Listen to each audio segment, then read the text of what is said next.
Olá, Alex. Olá, Olá, Rogério. Como é Carol. que vocês estão? E aí, Carol, tudo bem? Por aqui, tudo caminhando.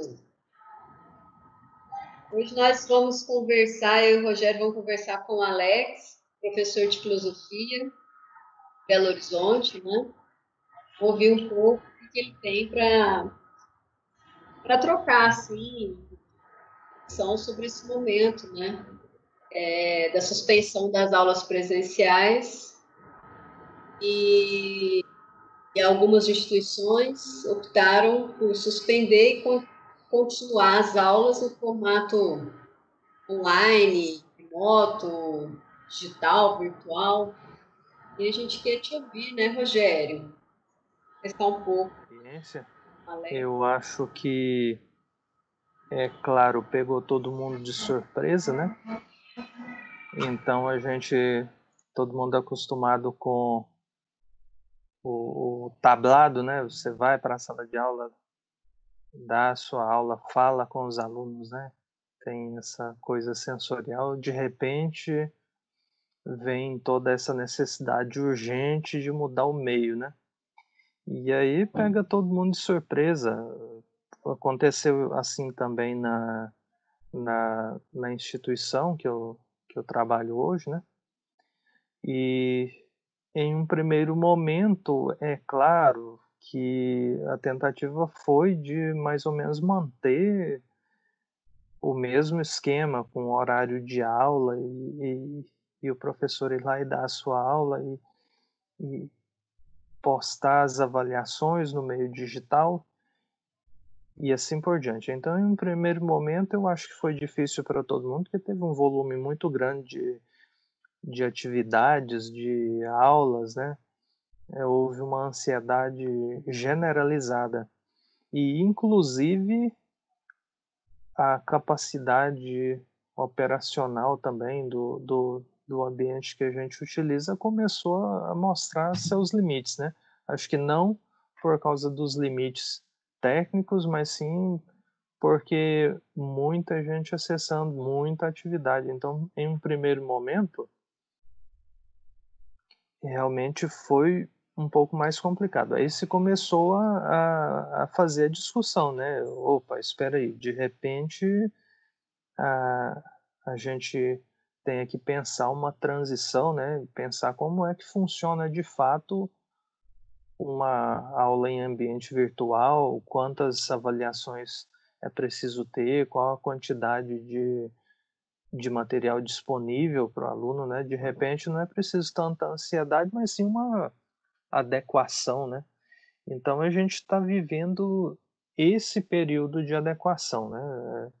Diminuindo um pouco as atividades e ajustando também os meios, né? Eu acho que as plataformas digitais oferecem novas possibilidades e aí exige muito do professor, mas também é uma coisa tem o seu lado benéfico, né?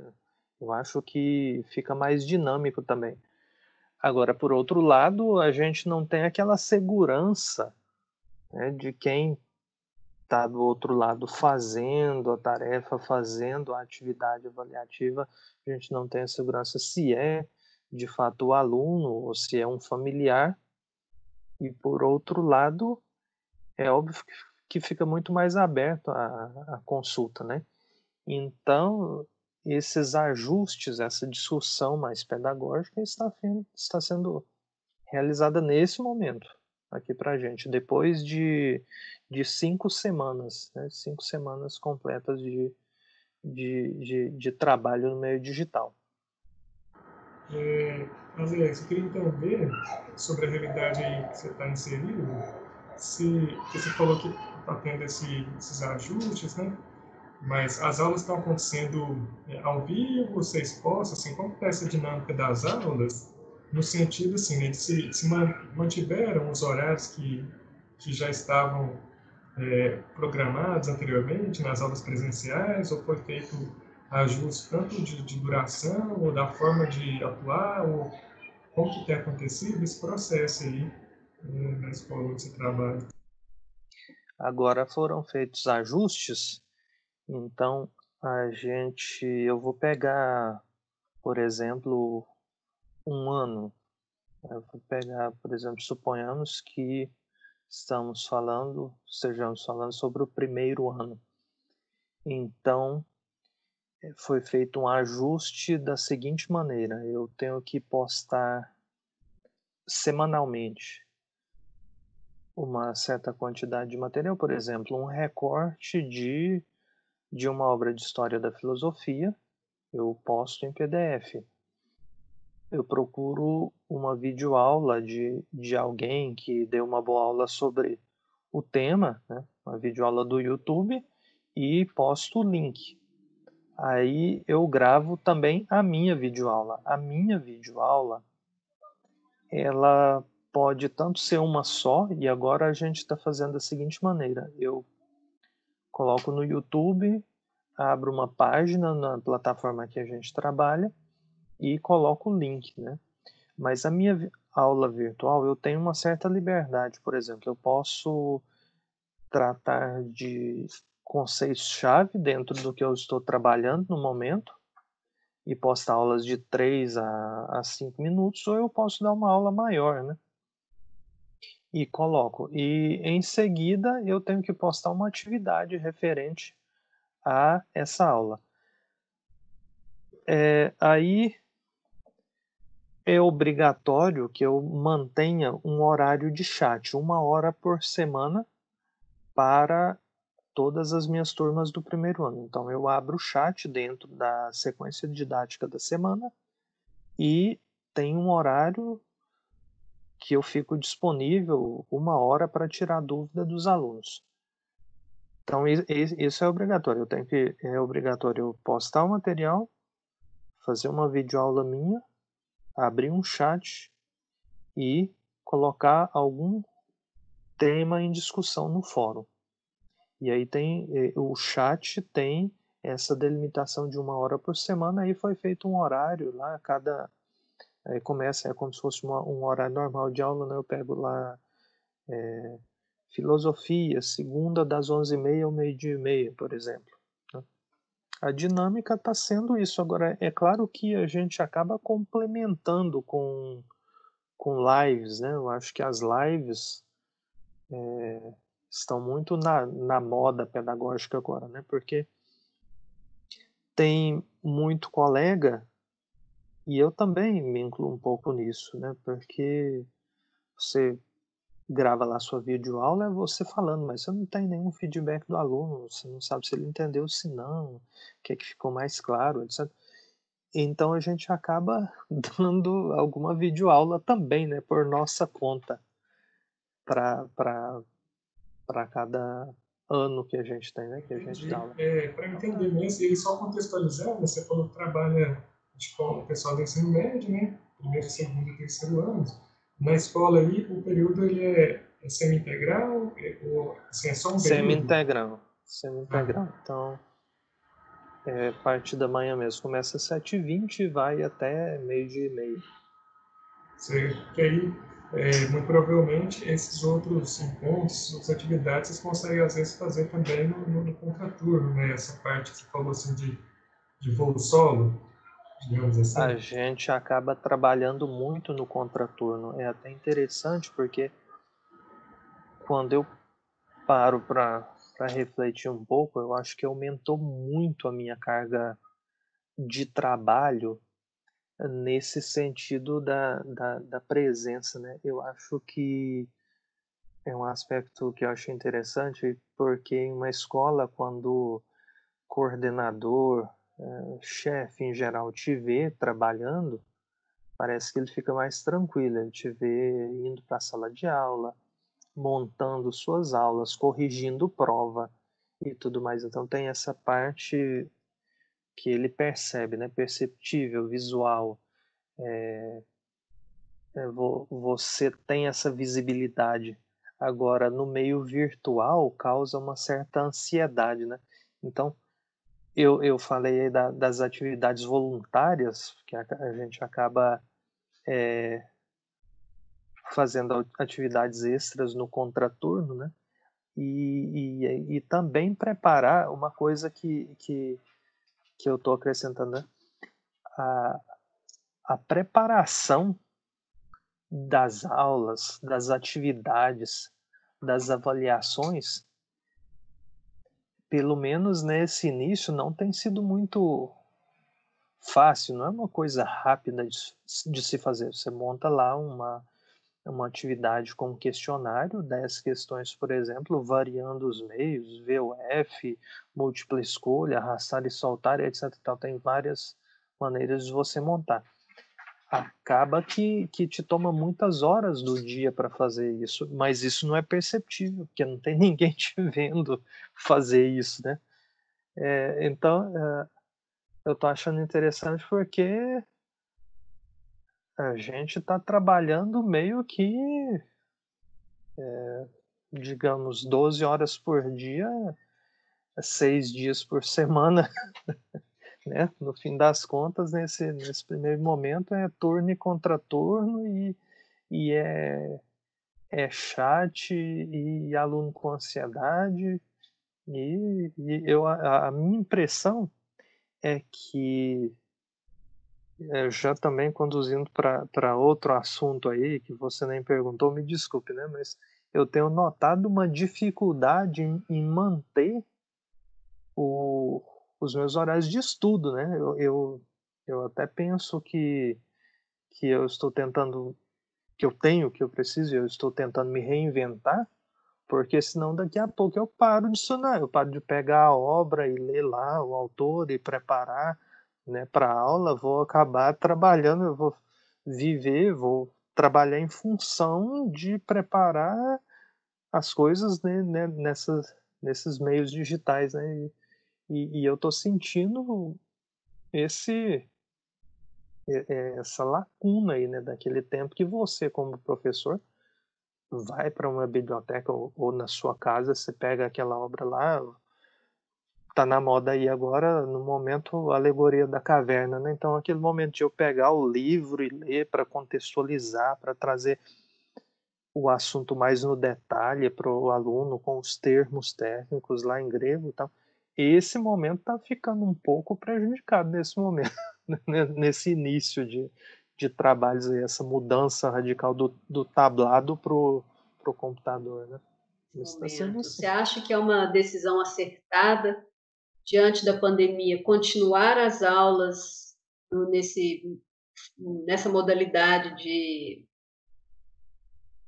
remoto, online, ou você vê acha que teríamos outras possibilidades, ou não tinha nem condições materiais para a gente pensar em outras possibilidades? Eu queria te ouvir um pouco a reflexão mesmo sobre a educação, a própria filosofia da educação mesmo nesse Né? contexto. Eu percebo muito essa questão da dialética, né? A realidade ela vai te colocando antíteses, né? E eu acho que ignorante daquela pessoa que quer enfrentar a vida com valores, né? Estanques, com valores absolutos. Então eu acho que essa pandemia pegou todo mundo de surpresa. Todo mundo de surpresa. Acredito que a gente, como professor, como docente, a gente já estava precisando mesmo utilizar mais esses meios virtuais, essas plataformas, né? Eu acho que elas são, dentro de certos limites, muito produtivas. Acho que o Brasil como um todo, assim, é claro que pegando a minha experiência, do que eu ouço dos meus colegas, do que eu vejo de grupos do WhatsApp, ou também do que eu vejo no YouTube, né? Acho que a gente está engateando, a gente estava assim muito lento para poder assimilar esses novos meios, né, de você trabalhar a educação. Então aconteceu de repente a pandemia, pegou todo mundo de surpresa. Eu acho que foi que todo mundo reagiu, a menos, exceto instituições que já tinham tradição de cursos em EAD, etc., pegou todo mundo de surpresa mesmo. Acho que os gestores se viram diante de um quebra-cabeça, de uma encruzilhada, de uma aporia que ninguém estava preparado para isso. Então, acho que as decisões que foram tomadas para resolver um problema urgente, né? E o que eu percebo, assim, é claro que o que eu estou falando aqui é da minha percepção, minha experiência, né? Não estou dizendo que é assim, mas o que eu percebo é que essa, apesar das vozes contra, né, de pessoas que por algum motivo são ressentidas com a educação no Brasil, que não conhecem, né, com certeza desconhecem completamente, as pessoas falam muito mal da escola em geral, de escolas públicas, dos professores, mas tá claro que a escola tem uma função social que praticamente rivaliza com a instituição social família. A família sem a escola hoje, ela não se sustenta. Quem é que vai cuidar dos filhos para as pessoas irem trabalhar, né? Isso estava claro. Então, quando veio a pandemia, e agora, na prática, eu acho que na concreção mesmo, na, na vivência, no dia a dia, o que aconteceu foi, e agora, como é que nós vamos fazer com esses meninos, com esses filhos, e como é que nós vamos mantê-los ocupados, e agora? Então, foi tanto uma solução de suprir um certo entretenimento benéfico, né, para não deixar as crianças voltadas aí para apenas para diversão e às vezes relações midiáticas destrutivas, né? Então foi uma solução nesse sentido, mas também foi uma tentativa de manter as crianças aprendendo. Tinha também essa preocupação de fato, né? Gestores que não entendem de educação vão pensar nos dias letivos, nas horas, etc., e não querem ter o prejuízo, né? Como prejuízo. Mas os educadores, professores, pedagogos pensam também, não. E a educação agora vai parar, né? Nesse sentido, como é que vai ficar? Então, acho que essa migração forçada, rápida, até violenta, né? Eu acho que a gente não deve colocar juízo de valor sobre ela. Eu acho que as coisas vão se ajustando. Acho que a tendência no futuro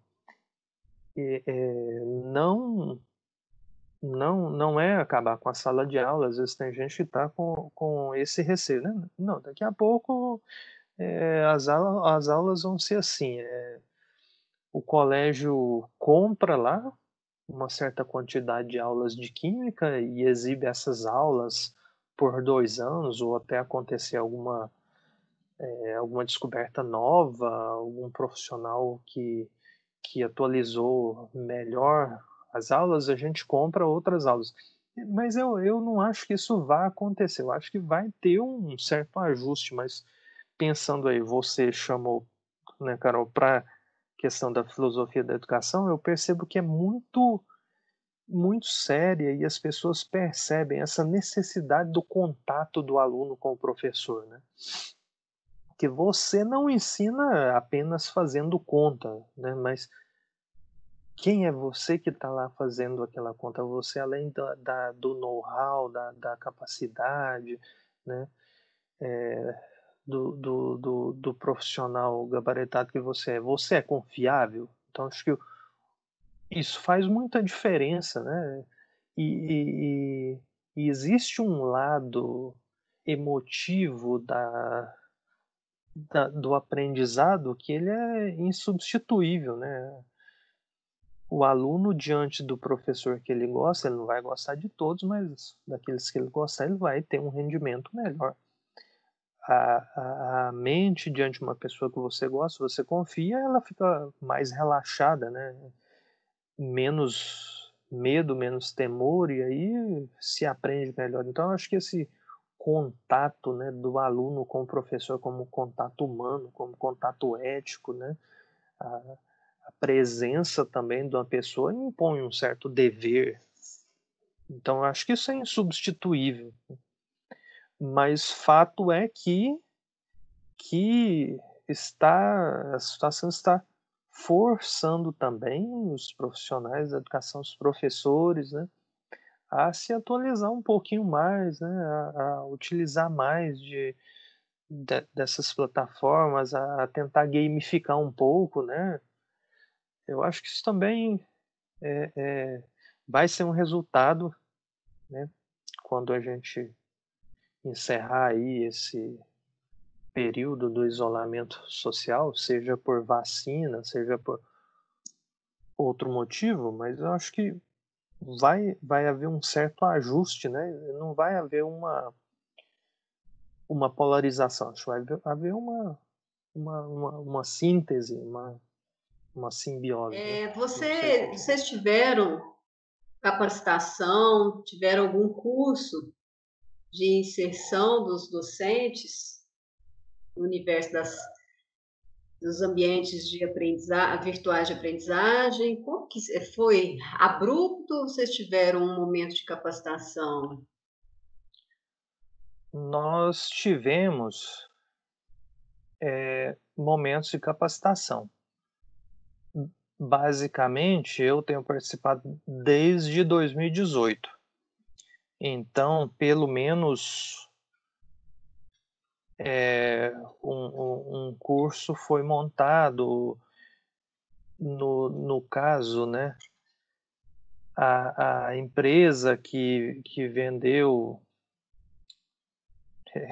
eu não estou querendo fazer merchandising aqui, né, merchan aqui, não sei, mas é o seguinte, a gente teve curso com pessoal do Moodle, da plataforma Moodle. Então, veio de São Paulo uma pessoa já 2 vezes para ensinar a gente a mexer com o ambiente virtual. Então, desde 2018, a gente já vinha fazendo cursos sobre, né? Tendo capacitação sobre. Essa o que que acontece? Outra coisa que a gente teve curso também foi o do conceito Flipped Classroom, né? A sala de aula invertida. Desde 2018, nessa época é que eu fiquei sabendo desse conceito. Quando eu estava na Bahia, era sala de aula, giz e projetor e tal, e para mim estava ótimo, estava perfeito.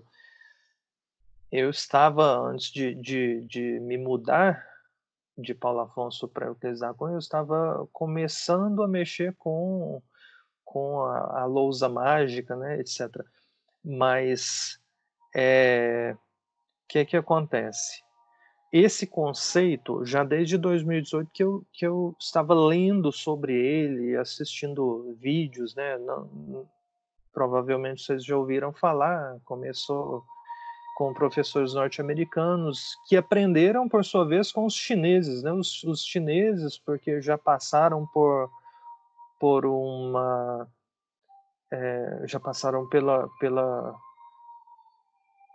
por outro surto de outro Covid, né, a SARS. Então, no período, o que os chineses fizeram, eu não me lembro se isso foi 2018, não sei, vocês vão lembrar, eu não me lembro exatamente o ano que foi aquele surto que teve da SARS na China. Então, o que está acontecendo com a gente aconteceu com os chineses.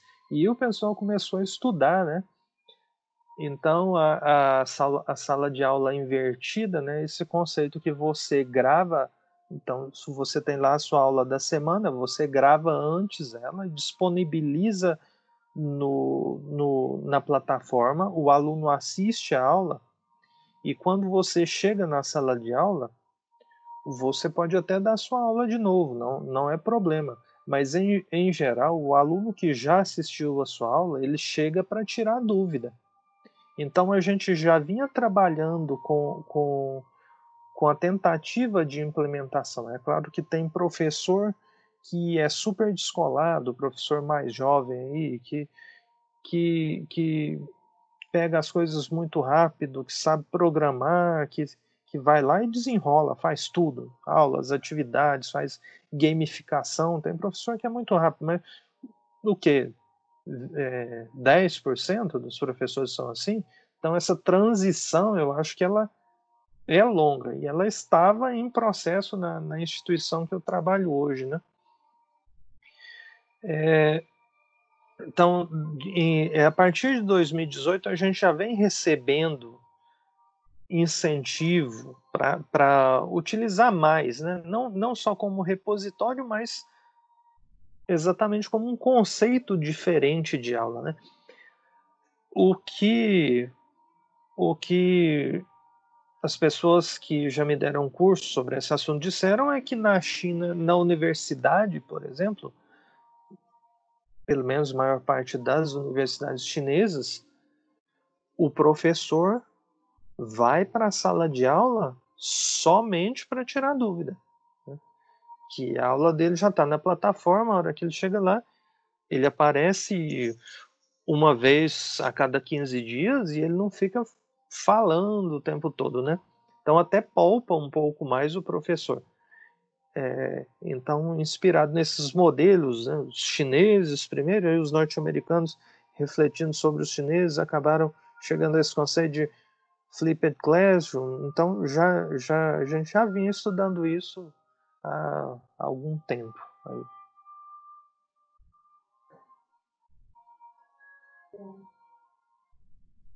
Rogério? Não, eu achei que você ia falar, mas eu tinha notado aqui algumas questões, mas talvez, não sei se você tem alguma coisa para compartilhar conosco, assim, de especificidades, talvez, não sei se da sua disciplina em específico, mas das humanidades, você acha que são diferentes os desafios ou são mais comuns a todos esses desafios dessa transição para o modelo de aulas remotas, pensando inclusive nisso que se falou antes, que é da importância do contato com o outro, né, da relação aluno-professor sincronicamente, né, da coisa acontecer em tempo real. Em algumas disciplinas, me parece, na verdade, que tem algumas disciplinas que o pessoal é mais voltado para o conteúdo, e aí me parece que isso poderia ser facilitado, né? Como que você acha que isso impacta diretamente na sua área de atuação? Eu percebo que o desafio comum é o de aprender a usar os meios, né? Como gravar uma aula, como gravar a tela do computador, como você pegar uma mesa digitalizadora e escrever, né? Eu acho que existe essa adaptação aos meios, aprender as ferramentas é comum a todos. Agora, é claro que existe uma adaptação a partir da disciplina que cada um trabalha, que os desafios são completamente diferentes, né? Então, por um lado, eu percebo assim, eu já tinha ouvido reclamações de alunos e já participei de longas reuniões discutindo o que fazer em cada hora, né? Então, professor de matemática, por exemplo, é muito fácil para ele montar uma sequência de slides e ensinar como resolve uma equação, mas já se percebeu que nesses momentos dedutivos aí, nas exatas, há prejuízo para o aluno, sim. O professor, ele pode apresentar sua aula por meio de seja o que for, slides ou um fundo com a mesa digitalizadora e ele vai escrevendo e vai falando, mas faz diferença para o aluno das exatas ver o professor lá e poder interromper o professor lá no meio da equação, o AX, mais não sei o que lá, ele parar e perguntar: o que é isso? Isso é uma variável dependente, independente, sei lá.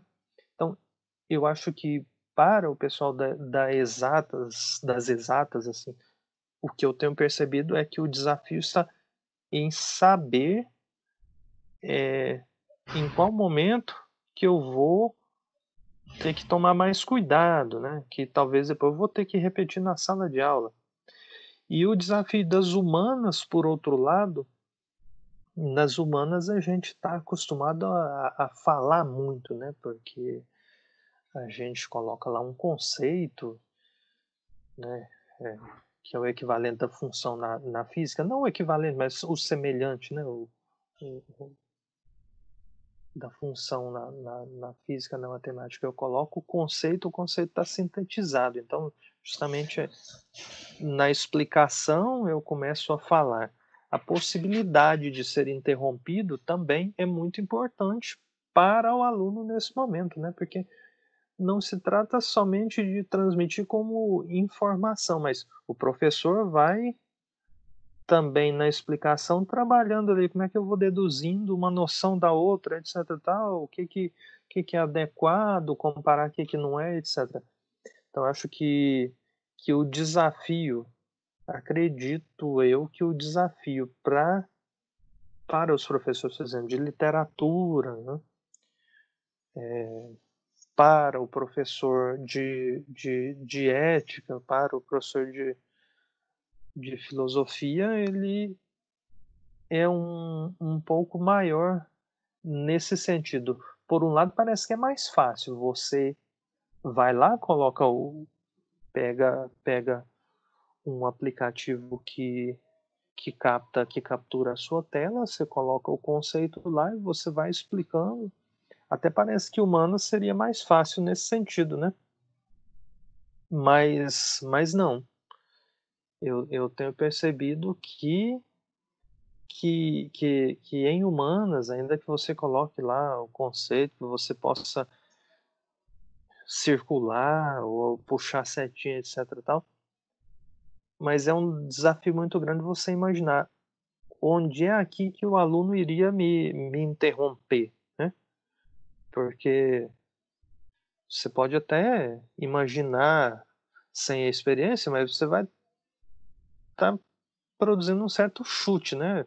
Ou nivelando uma certa classe de alunos, mas quem iria interromper ali onde, né? Então acho que esse é o desafio que eu sinto na minha disciplina, na minha prática. O Alex, e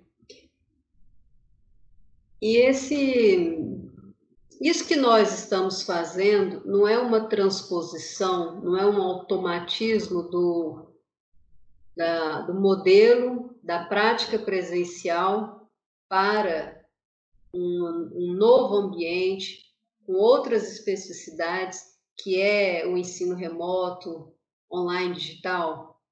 A gente manter a organização de horário com as cargas horárias claras e definidas, exata fala de exata, dentro daquele programa estrito senso da área, a filosofia dentro do seu programa.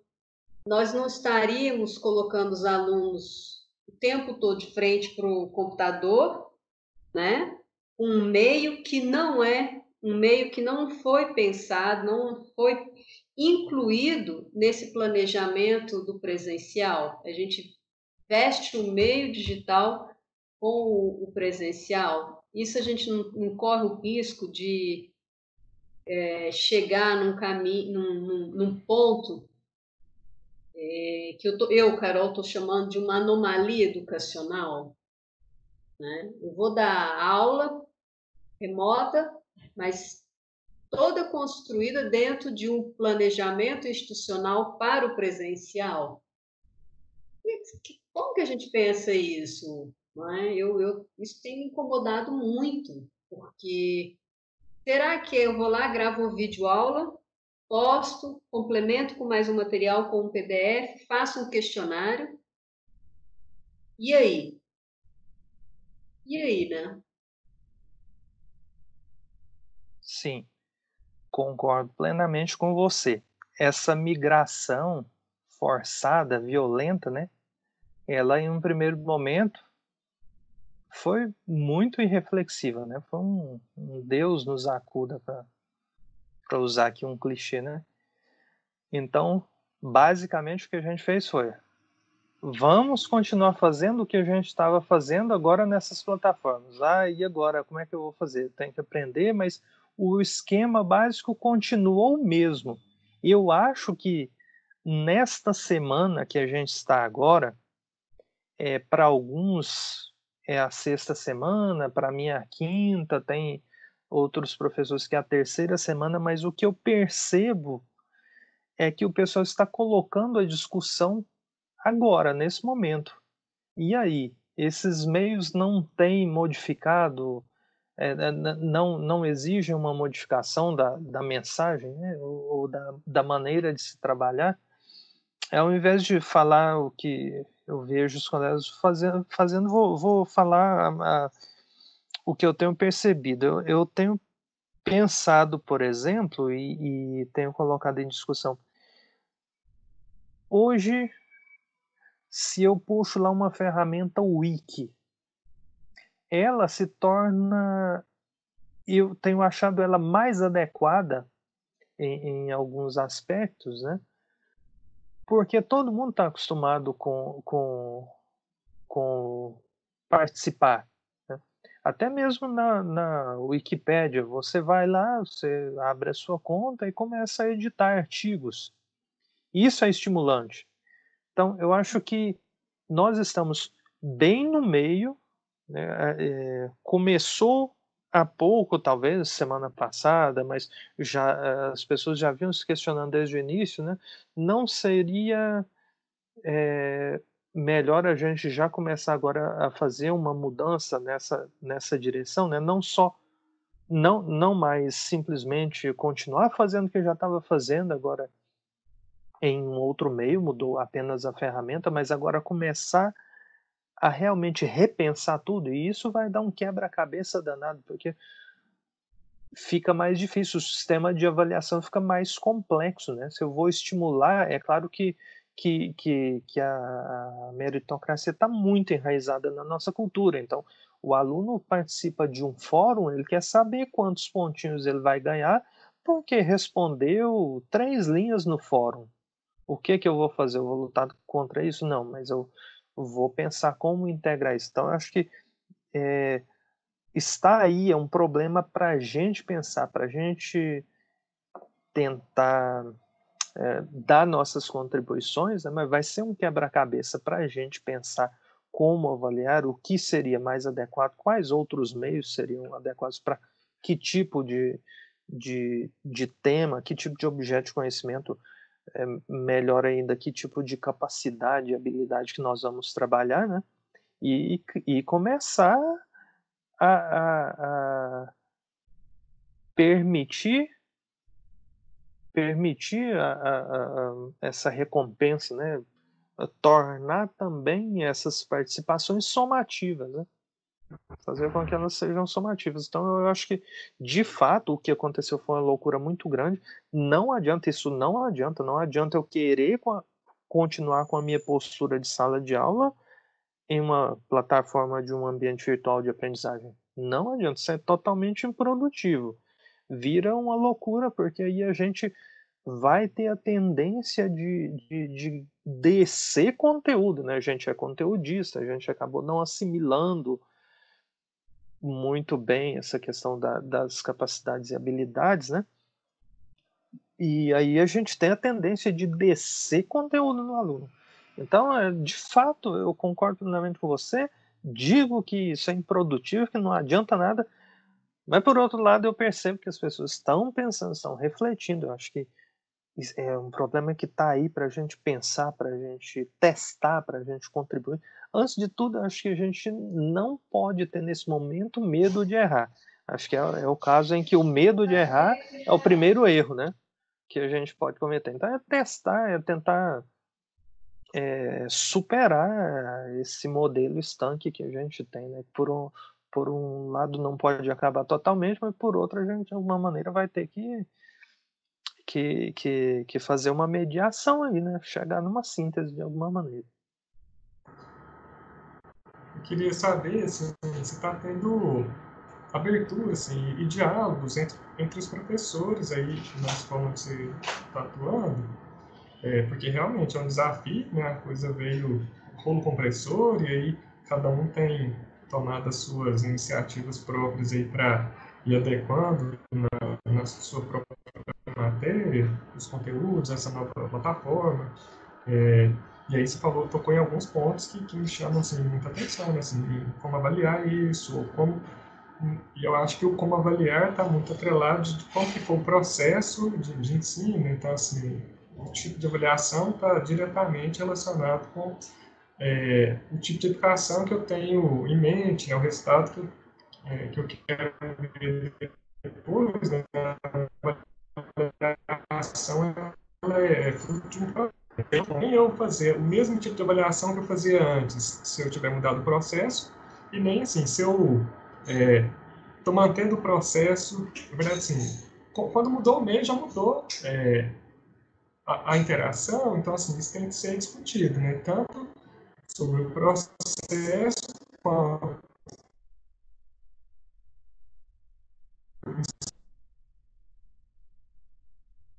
de avaliação, para que a gente possa evoluir, né, e aperfeiçoando esse modelo, é preciso um diálogo, é preciso uma construção coletiva. Você acha que está tendo abertura ou cada um meio que vai fazendo as suas próprias experiências? Eu perdi um pedaço da sua fala, eu vou dar a resposta que eu acredito que é a que você queria e você complementa depois. Em um primeiro momento, houve realmente uma ansiedade dos gestores em dizer, ó, vocês vão fazer assim, assim, assado, vai valer tantos pontos, isso, aquilo. Mas depois houve um diálogo. De fato, o diálogo eu percebi que aumentou muito essas pressões, né? Essa necessidade de aprender coisas novas. O feedback do aluno, eu acho, para te falar a verdade, eu pelejo muito para não ser um reacionário, né? Aquele cara que aprendeu uma coisa e não quer mudar. Eu tenho percebido que o feedback dos alunos tem mudado, mesmo o professor mais empedernido naquela postura da educação bancária. Porque o aluno todo dia está lá enchendo a paciência do professor e o professor vê que o aluno não está de todo sem razão, não. Né? Então, eu tenho percebido um aumento do diálogo. Por incrível que pareça, está havendo um aumento do diálogo em vários sentidos. No sentido vertical, porque se o gestor não para ouvir um pouquinho, em algum momento a coisa vai estancar, vai gerar um problema para ele. Então eu estou percebendo uma capacidade maior de ouvir e de dialogar, sim, tanto no sentido vertical e no sentido horizontal. O que tem de professor que montou uma avaliação e agora que ele testou deu errado. Ele gastou lá 5 horas para montar uma avaliação, um teste. Ele testou, deu problema, e agora? Aí ele vai para o WhatsApp, gente, quem pode me ajudar, tal, tal. Aí sempre aparece alguém para ajudar e vem as discussões pedagógicas depois, sabe? Então, eu estou notando, nesse sentido, um diálogo muito maior. Tem acontecido, onde eu estou trabalhando, tem acontecido um diálogo maior em vários sentidos. Eu acho que o pessoal já está pensando agora em como repensar essa pontuação, né? Não aquela coisa, a gente está muito acostumado com provas parciais, você dá lá por trimestre ou bimestre, acho que a maioria está trabalhando com trimestre, né, hoje, então vai por trimestre, você já imagina lá, eu vou dar 2, 3 avaliações parciais, depois uma final, né? E aí pronto, você já colocou esse modelo mental na mente e acabou. Então eu tenho notado uma, uma tendência de como diluir mais esses pontos, como avaliar semanalmente, né? É claro que hoje já tem toda uma, uma, uma teoria pedagógica, a gente acaba ficando chateado, né? Porque parece que você está lá, você teve o maior trabalho para se formar, para estudar, aí de repente vem o pedagogo e fala assim, mas essa avaliação sua é continuada, é diagnóstica, é não sei o que lá, não sei o que lá. Tem uma classificação muito grande, né? E que a gente, se lixava para essas coisas. A gente deixava o pedagogo falar lá, aham, e continuava do mesmo jeito, né? Agora eu acho que isso tem forçado a gente a repensar nesse sentido, né?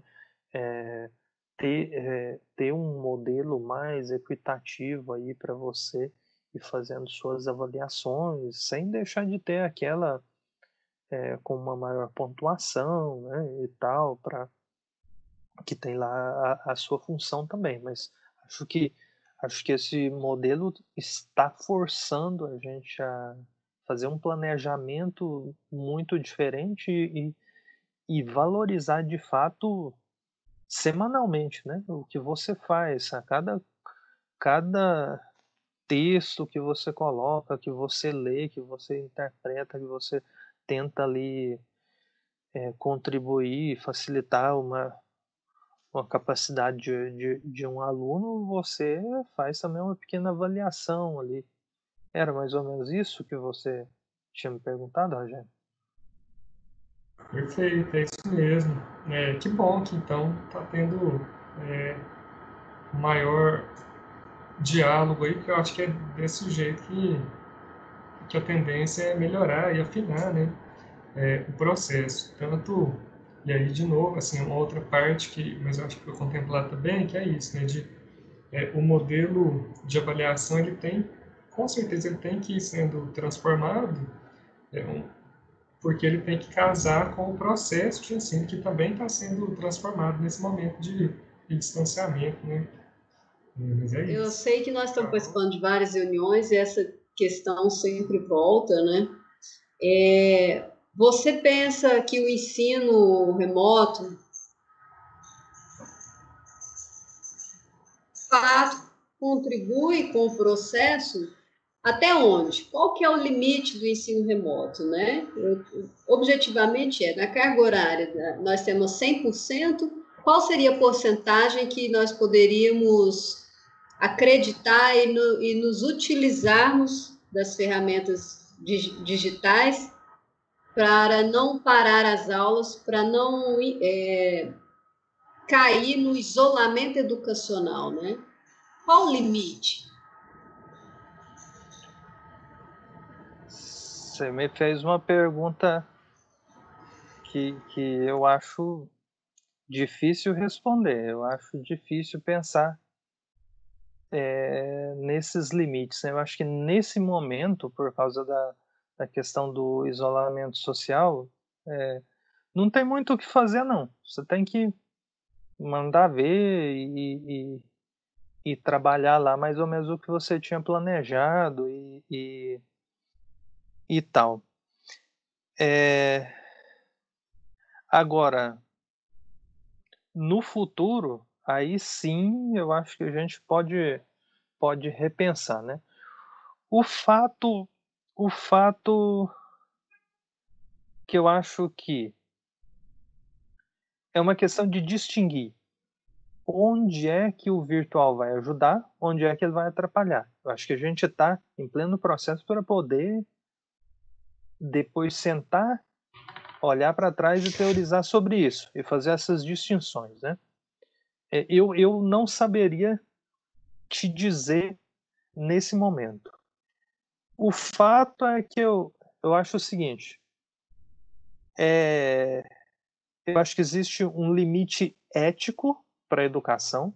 Então, se porventura a gente sair do isolamento social, de repente os gestores decidirem a diminuir nossa carga horária, diminuir o trabalho presencial mesmo com o aluno, vai ter dano social, no sentido das habilidades de comunicação, de sociabilidade mesmo, né?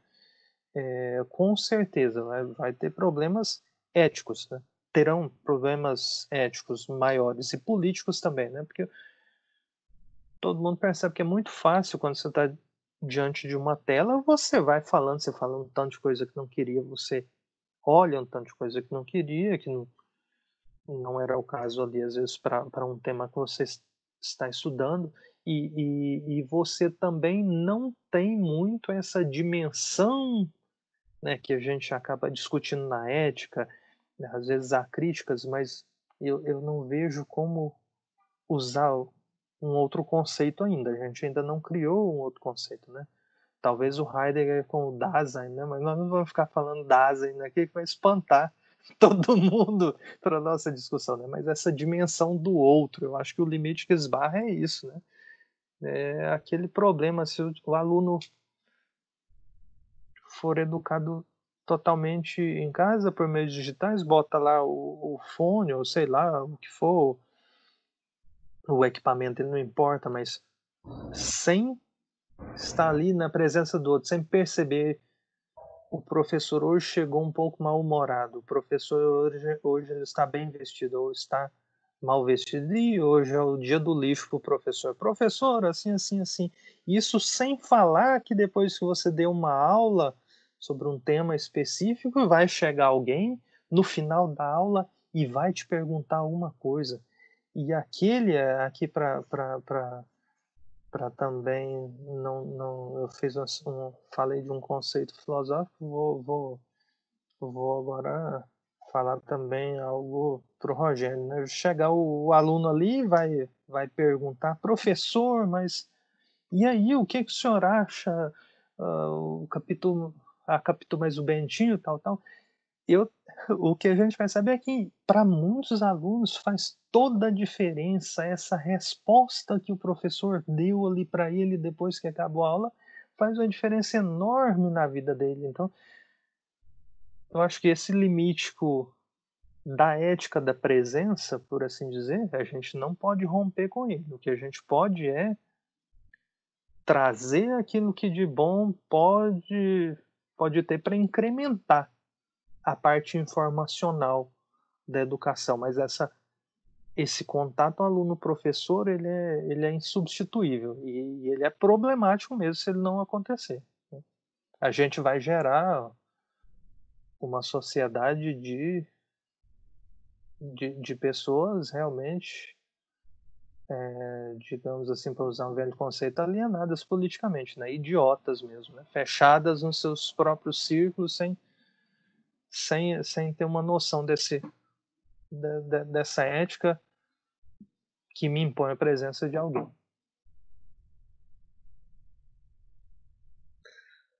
Legal. Não sei, o Rogério quer fazer mais algum conversa, alguma troca com o Alex? Não, acho que esse mês rendeu bastante a nossa conversa aí. Acho que é muito importante nós é, irmos mapeando assim, né, como que tem acontecido, porque se a gente se fechar só no que está acontecendo no imediatamente aqui mais próximo, isso é prejudicial, né? A gente, inclusive, para poder ampliar os horizontes e pensar em estratégias de aprimoramento aí, com base nessas trocas de experiência que a gente está melhorando. Então, nesse sentido, acho que foi muito positivo aí a nossa conversa de hoje. Muito obrigado pelas informações, pela troca mesmo por hoje. Muito bom. Você, cara? Vamos aí. Te agradecer muito. Quando tiver um tempo, venha a Ituiutaba, venha ao Triângulo Mineiro, venha rever as origens, a família, né? Te agradecer de coração, agradecer o Rogério também, sempre aí trocando as conversas. Obrigado, Carol. Obrigado, Rogério. É claro que eu pensei em falar pouco, ouvir muito, mas vocês acabaram aí me forçando a falar, né? Agora, esses temas são interessantíssimos, a gente tem que realmente discutir das próximas vezes eu pretendo estar disponível, né, para a gente continuar esse debate, essa discussão muito boa e produtiva para a gente. Então, eu tenho só a agradecer esse momento, né? Até mais, gente. Um abraço para vocês. Até Bom mais, descanso. abração. Vamos voltar para as labutas diárias. Vamos lá, que tem um questionário me aguardando aqui. Um abraço, gente. Até mais. Abraço. Até mais. Tchau, tchau. Tchau.